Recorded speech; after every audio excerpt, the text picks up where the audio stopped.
ploti 2 eriri e Kamengo ng'era liri mu ng'era Rushanganwa Franka yalikozesa.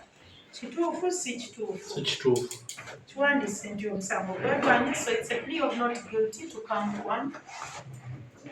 So omusango gw'okubiri gwakubba nte nga kikontana n'akawaayiro 237 akasooka ne 247 k'amateeka agafuga ebibonerezo.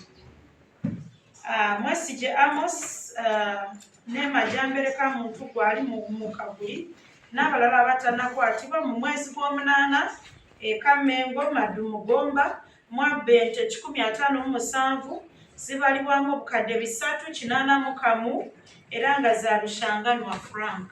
Kituufu si kituufu? Si kituufu. Kiwandiise nti omusango ogweganye nti si kituufu. So it's a plea of not guilty entered for count 2. He said it's not true. Omusango ogwokusatu gwa kwekobaana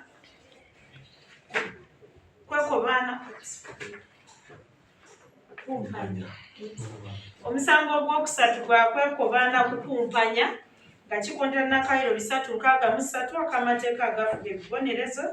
Mwesigye Amos ne Majambere Kamuntu Ssemakula Ivan n'abalala bangi abatanakwatibwa mu mwaka 2020 e Kamengo Maddu Mugomba District